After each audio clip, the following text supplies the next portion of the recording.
8ാം ക്ലാസ്സിലെ മലയാളം അടിസ്ഥാന പാഠാവലിയിലെ അമ്മമ്മ എന്നൊരു കഥ പറഞ്ഞു തുടങ്ങിയാലോ? ഇന്ന് അമ്മമ്മ ഞങ്ങളുടെ പുത്തൻ വീട് കാണുവാൻ വരുന്നു. പട്ടണത്തിന്റെ പടിഞ്ഞാറു ഭാഗത്താണ് ഞങ്ങളുടെ വീട്. ചോര നീരാക്കി അധ്വാനിച്ചുണ്ടാക്കിയ പണം കൊണ്ടാണ് ഞാൻ ഈ 20 സെന്റ് ഭൂമി വാങ്ങിയത്. അതിൽ നിങ്ങൾ ഇപ്പോൾ കാണുന്ന ഈ വീട് പണിയുവാൻ വേണ്ടി വീണ്ടും എനിക്ക് ചോര നീരാക്കേണ്ടി വന്നു. ഇരുപ്പുമുറിയും തീൻമുറിയും താഴത്തെ നിലയിലാണ്. മുകളിൽ 2 കിടപ്പുമുറികളുണ്ട്. പിന്നെ പ്രഭാതത്തിൽ സൂര്യോദയം കാണുവാനും സന്ധ്യയ്ക്ക് സൂര്യാസ്തമയം കാണുവാനും ഒരു സിറ്റൗട്ടും. അവിടെ ഇരുന്നാൽ കിഴക്കും പടിഞ്ഞാറും കാണാം. കുളിരും മഞ്ഞും വീഴുന്ന പ്രഭാതങ്ങളിൽ ഞാൻ എൻ്റെ കാശ്മീർ ഷാൾ പുതച്ചുകൊണ്ട് അവിടെ ഇരുന്ന് സൂര്യോദയം ദർശിക്കും. അന്നേരം അപ്പുറം കിടപ്പുമുറികളിൽ എൻ്റെ ഭാര്യയും 2 മക്കളും പുലർക്കാല സ്വപ്നങ്ങൾ കണ്ടു മയങ്ങുകയായിരിക്കും. ഞാൻ ഏറ്റവും കൂടുതൽ ആനന്ദിക്കുന്ന ഒരു മുഹൂർത്തമാണത്. അമ്മമ്മയ്ക്ക് എൻ്റെ വീട് കാണണ്ടേ? എന്നാണ് ഞാൻ കാറുമായി വരേണ്ടത്? കഴിഞ്ഞ തവണ തറവാട്ടിൽ ചെന്നപ്പോൾ പട്ടണത്തിലേക്ക് വരുവാൻ ഞാൻ അമ്മമ്മയെ നിർബന്ധിച്ചു. അമ്മമ്മ ചെല്ലം മുന്നിൽ വെച്ച് മുറുക്കുവാനുള്ള വട്ടം കൂട്ടുകയായിരുന്നു. യാത്രക്കൊന്നും വയ്യ കൃപാകര. വീടിന്റെ ഒരു ഫോട്ടോ പിടിച്ച് കൊണ്ടു തന്നാലും മതി. ഫോട്ടോ കണ്ടാൽ പോരാ, അമ്മമ്മ വന്ന് വീട് തന്നെ കാണണം. ഈ വീട്ടിൽ നിന്ന് പുറത്തിറങ്ങിയിട്ട് കാലം കുറേയായി. ഒന്നിനും വയ്യ. വയസ്സ് 80 കഴിഞ്ഞു. ഇനി എന്തു കാണാനാ? കാണാനുള്ളതെല്ലാം ഇനി അങ്ങു ചെന്നിട്ട്. അമ്മമ്മ ആകാശത്തേക്ക് കണ്ണയച്ചു. അമ്മമ്മ ഒട്ടും ബുദ്ധിമുട്ടേണ്ടി വരില്ല. കാറ് കൊണ്ടുവന്ന് പടിക്കൽ നിർത്താം. അമ്മമ്മ അതിൽ കയറിയിരുന്നാലും മതി. വീട് കണ്ട് തിരികെ പടിക്കൽ കൊണ്ടുവന്ന് കാറ് നിർത്താം. പോരെ? അവസാനം അമ്മമ്മ സമ്മതം മൂളി. അവർ വെറ്റിലയുടെ ഞരമ്പുകൾ നുള്ളിക്കളയുകയും അടയ്ക്ക ചുരണ്ടുകയും ചെയ്തു. മോനെ, ആ മിനി ഉരുളിങ്ങെടുത്താട്ടെ. അവർ കോലായിലെ അരമതിന്മേൽ വെച്ചിരുന്ന അവരുടെ കൊച്ചുരൽ ചൂണ്ടിക്കാണിച്ചു. ഞാൻ അതെടുത്ത് അവരുടെ മുമ്പിൽ വച്ചുകൊടുത്തു. അവർ അടയ്ക്കയും വെറ്റിലയും അതിലിട്ട് ചതച്ചു. അമ്മമ്മയ്ക്ക് പല്ലില്ല.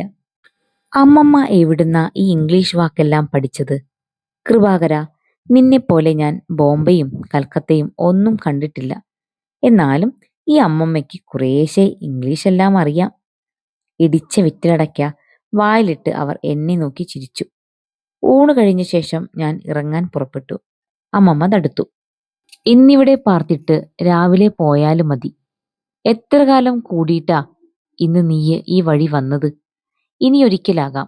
വീടിന്റെ പണി കഴിഞ്ഞില്ലേ? വാസന്തിയും കുട്ടികളെയും കൂട്ടി ഒരു ദിവസം ഞാൻ ഇവിടെ താമസിക്കാൻ വരുന്നുണ്ട്. അമ്മമ്മ പറഞ്ഞത് വാസ്തവമാണ്.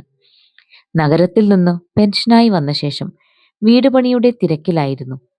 ഇപ്പോഴേ ഒന്ന് നേരെ ശ്വാസം വിടാൻ കഴിഞ്ഞുള്ളൂ. ഇറങ്ങുമ്പോൾ ഞാൻ ഒന്നുകൂടി ഓർമ്മിപ്പിച്ചു. വരുന്ന ഞായറാഴ്ച കാലത്ത് ഞാൻ വണ്ടിയുമായി എത്തും. അമ്മമ്മ ഒരുങ്ങി ഇരുന്നോളണം. അമ്മമ്മയ്ക്ക് ഒരു റെഡ് കാർപ്പറ്റ് സ്വീകരണം നൽകുവാൻ ഞങ്ങൾ തീരുമാനിച്ചു. എൻ്റെ ഭൂതകാലത്തിൻ്റെ ഒരു തെളിഞ്ഞ ഓർമ്മയാണവർ. ബാല്യകാലം, നാടുവിടുന്നതുവരെയുള്ള തറവാട്ടിലെ ജീവിതം, അതിൻ്റെയെല്ലാം കണ്ണികളാണവർ. അവർ മടിയിലിരുത്തി പറഞ്ഞു തന്നിട്ടുള്ള എണ്ണമറ്റ കഥകളാണ് എൻ്റെ എളിയ ലോക വിജ്ഞാനത്തിൻ്റെ ഉറവിടം.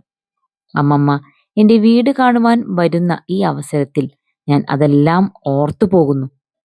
നേരത്തെ നിശ്ചയിച്ചതുപോലെ ഞായറാഴ്ച കാലത്ത് ഞാൻ എൻ്റെ സ്നേഹിതൻ വാസുദേവന്റെ വണ്ടിയുമെടുത്ത് തറവാട്ടിലേക്ക് പുറപ്പെട്ടു. പട്ടണത്തിൽ നിന്ന് 12 നാഴിക കിഴക്കാണ് ഞങ്ങളുടെ നാട്ടിൻപുറം. അടുത്ത കാലത്തായി അവിടെ വലിയ പരിവർത്തനങ്ങൾ വന്നതായി കാണാം. ഏത് വണ്ടിക്കും പോകാൻ സൗകര്യമുള്ള നിരത്തുകൾ, വൈദ്യുതി, സ്കൂൾ, തപാലാപ്പീസ്. ഞാൻ ചെല്ലുമ്പോൾ അമ്മമ്മ തയ്യാറായി നിൽക്കുന്നു. കസവുമുണ്ടും ബ്ലൗസും ധരിച്ചിരിക്കുന്നു. ദൂരയാത്ര ചെയ്യുമ്പോൾ മാത്രമേ അവർ ബ്ലൗസ് ധരിക്കാറുള്ളൂ. നരച്ച തലമുടി വൃത്തിയായി കോതി വച്ചിരിക്കുന്നു.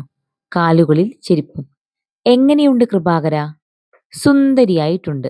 അമ്മമ്മ പല്ലില്ലാത്ത വായ കാണിച്ചു ചിരിച്ചു. അവർ ചെല്ലം കയ്യിലെടുത്തു. എവിടെ പോകുമ്പോഴും അതവരുടെ കൂടെ ഉണ്ടാകും. അമ്മമ്മ കാറിൽ മുൻ സീറ്റിൽ എൻ്റെ അരികിലിരുന്നു. ഞാൻ വണ്ടി സ്റ്റാർട്ട് ചെയ്തു. ഇതാരടതാ വണ്ടി? ഒരു സ്നേഹിതന്റെ. വാസുദേവൻ എന്ന് പറയും. കൃപാകര, നിനക്കും വാങ്ങരുതോ ഒരു വണ്ടി? എനിക്കത്ര വലിയ മോഹങ്ങൾ ഒന്നും ഇല്ല മമ്മേ. നിനക്കൊരു മാറ്റവും ഇല്ല. ആ പഴയ കൃപാകരൻ തന്നെ, അമ്മമ്മ ഒരു ചിരിയോടെ പറഞ്ഞു. വെയിൽ മൂക്കുന്നതിന് മുമ്പ് തന്നെ ഞങ്ങൾ പട്ടണത്തിലെത്തി. ഗേറ്റിൽ കാർ നിർത്തി. ഞാൻ ഹോണടിച്ചു. വാസന്തിയും കുട്ടികളും ഓടി വന്നു. അവർ ഞങ്ങളെ കാത്തു നിൽക്കുകയായിരുന്നു.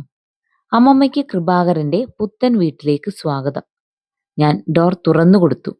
അമ്മമ്മ താഴെ ഇറങ്ങി കസവ് മുണ്ട് മാറിൽ നേരെയിട്ട് എന്റെ പുത്തൻ വീടിനെ ആകെയൊന്ന് നോക്കി. അമ്മമ്മക്ക് ഇഷ്ടമായോ?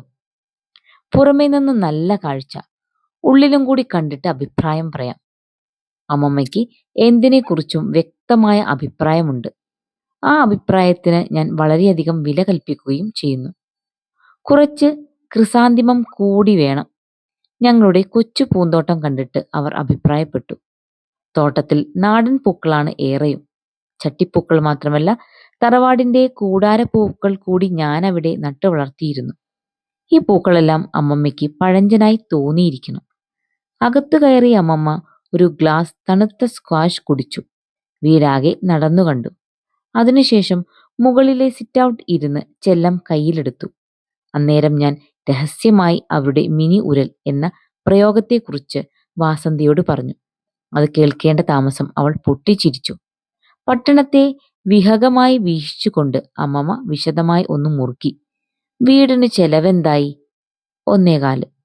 ഇക്കാലത്ത് അതത്ര വലിയ തുകയൊന്നുമല്ല, അമ്മമ്മ നിസ്സാരമായി പറഞ്ഞു. അത് കേട്ടപ്പോൾ എൻ്റെ ഉള്ളിൽ ഒരു തേങ്ങൽ ഉയർന്നു.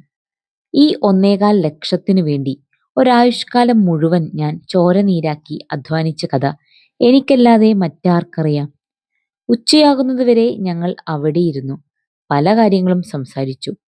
നഗരത്തിലെ വിശേഷങ്ങൾ അറിയുവാൻ അവർ പ്രത്യേകം താല്പര്യം കാണിച്ചു.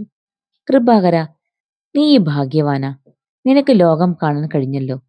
ഈ അമ്മമ്മ എന്തു കണ്ടു? ഒരു ഗ്രാമത്തില് ജനിച്ചു വളർന്നു. അവിടെ തന്നെ കിടന്ന് ഞാൻ ചാവുകയും ചെയ്യും. എനിക്കൊരു സങ്കടമേ ഉള്ളൂ, കുറെ യാത്ര ചെയ്യാൻ കഴിഞ്ഞില്ലല്ലോ. അമ്മമ്മയെ ഞാൻ എങ്ങോട്ടെങ്കിലും കൊണ്ടുപോകാം.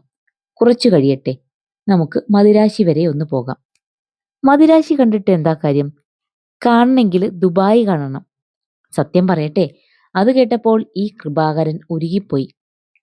അന്നേരം വാസന്തി വന്ന് ഞങ്ങളെ തീൻമുറിയിലേക്ക് ക്ഷണിച്ചു. അതുകൊണ്ട് ഞാൻ രക്ഷപ്പെട്ടു. അമ്മമ്മ വാഷ് ബേസിനരികിൽ ചെന്ന് മുഖം കഴുകി മേശയ്ക്ക് മുമ്പിൽ വന്നിരുന്നു. അവർക്ക് മേശയിൽ നിന്ന് ഭക്ഷിക്കുവാൻ കഴിയുമോ എന്ന് ഞാൻ സംശയിച്ചിരുന്നു. എന്റെ സംശയം അസ്ഥാനത്തായിരുന്നു.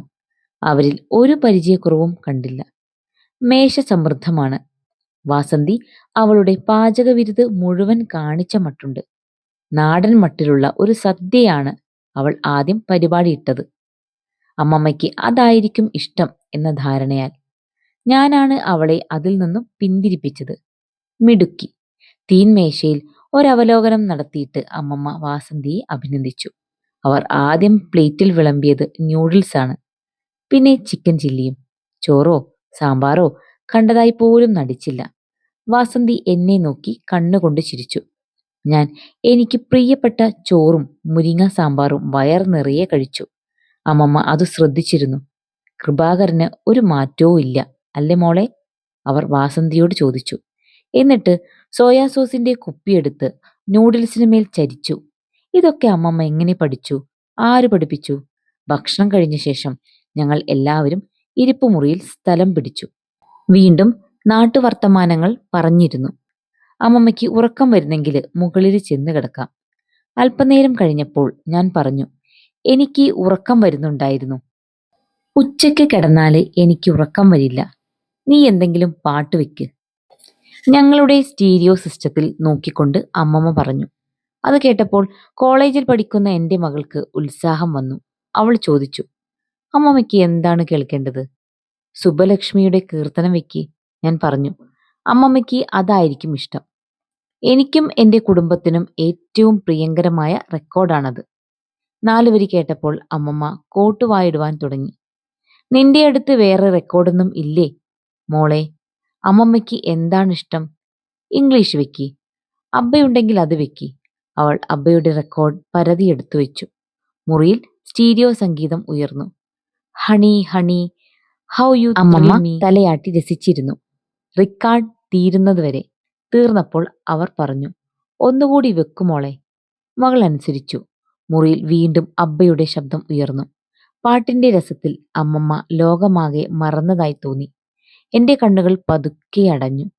വൈകുന്നേരം വെയിൽ താഴ്ന്നപ്പോൾ അമ്മമ്മ ഞങ്ങളോട് യാത്ര പറഞ്ഞു. ഞാൻ തന്നെ അവരെ തറവാട്ടിൽ കൊണ്ടുചെന്നു വിട്ടു. തിരികെ തനിയെ കാറോടിച്ചു വരുമ്പോൾ ലോകമാകെ മാറിയതായി എനിക്ക് തോന്നി. നാട്ടിൽ നടക്കുന്ന വലിയ പരിവർത്തനങ്ങളെ കുറിച്ച് അമ്മമ്മ എന്നെ ബോധവാനാക്കിയിരുന്നു. കഥ ഇഷ്ടമായോ? ഇതുപോലെയുള്ള കഥകൾ കേൾക്കുവാനായി ഈ ചാനൽ സബ്സ്ക്രൈബ് ചെയ്യണേ.